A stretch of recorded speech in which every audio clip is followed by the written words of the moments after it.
សួស្តីពុកម៉ែបងប្អូនដែលបានទស្សនានៃ Channel ពូស្រួយទាំងអស់គ្នាបងប្អូនបាទថ្ងៃនេះគឺយើងគឺរបៀបមកប្រាប់ពីរបៀបធ្វើមេជី Julency បងប្អូនធ្វើជីនេះវាជំនួយទៅដល់រុក្ខជាតិដំណាំផ្លែរបស់យើងដូចជាបន្លែមានបន្លែស្លឹកបន្លែយកផ្លែអីហ្នឹងបងប្អូនវាជួយដល់ការលូតលាស់ដល់ដំណាំចឹងការដែលធ្វើជីនេះគឺជាលើកទី1ដែរបងប្អូនលើកទី1ថ្មីជ្រើងបាទបងប្អូនអានេះធ្វើតាម YouTube បងប្អូនណាទេបងប្អូនហើយមើលតាម YouTube គេដែរទេអញ្ចឹងនៅក្នុងនោះមានអីបងប្អូនមានដូចជាសុទ្ធ4គ្រាប់ទឹកត្រី4ស្លាបព្រា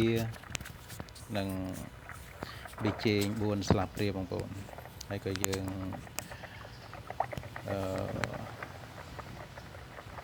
រំលាយវាឲ្យវាសព្វជួបគ្នាអញ្ចឹងមកការធ្វើនេះមិនដឹងជាបានជោគជ័យ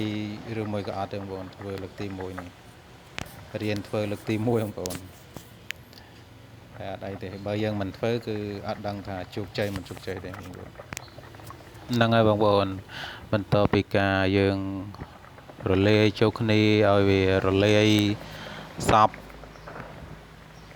កូរវាឲ្យសពបងប្អូនបាទកូរវាឲ្យរលាយប៊ីចេងនិងទឹកត្រីហើយនឹងពងមាន់ហ្នឹងបងប្អូន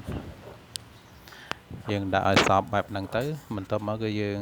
ច្រកចូលក្នុងដបដែលយើងត្រៀមទឹករួចបងប្អូនអញ្ចឹងខ្ញុំដាក់នៅក្នុងមួយដប1លីត្រកន្លះនេះបងប្អូនគឺខ្ញុំដាក់2ស្លាបព្រាបងប្អូនបាទដាក់ចំនួន2ស្លាបព្រាហើយបើទឹកនេះគឺខ្ញុំប្រើទឹកជាទឹកក្រុមហ៊ុនទឹករ៉ាត់បងប្អូនទឹកគីឡូបងប្អូនបាទគាត់ថាយើងដាក់នៅក្នុងពាង3 4 5ថ្ងៃហើយបានយើងយកវាមកលាយយើងយកវាមកច្រកដើម្បីលាយជាមួយនឹងមេជីបងប្អូនបាទគឺខ្ញុំច្រកបែបនេះបងប្អូនបាទបើមិនរៀនធ្វើគឺអត់ដឹងថាខ្លួនឯងធ្វើបានជោគជ័យទេបងប្អូនត្រូវតែរៀនធ្វើដើម្បីយើងដាំបន្លែហូបខ្លួនឯងបងប្អូនហូបបន្លែខ្លួនឯងធម្មជាតិពិតបងប្អូនអញ្ចឹងរឿងយើងត្រូវតែបង្កើតជីធម្មជាតិកុំឲ្យមានគីមីច្រើនពេកបងប្អូនសម័យឥឡូវសម្បូរគីមីបងប្អូនសម្បូរគីមីយើងផលិតមេជីនេះដើម្បីលាយទឹកស្រោចដំណាំដល់ខ្លួនឯងបងប្អូនបាទបងប្អូនយើងក្លុកជិះមកក្លុកឲ្យវាយើងក្លុកឲ្យវាសប់បាទបងប្អូនក្លុកឲ្យសប់ជិះមក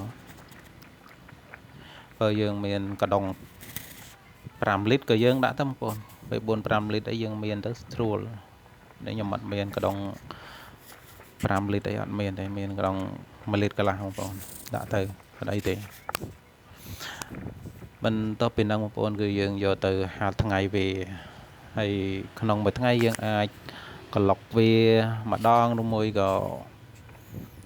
យើងបើកគម្របវាបានម្ដងណាបងប្អូន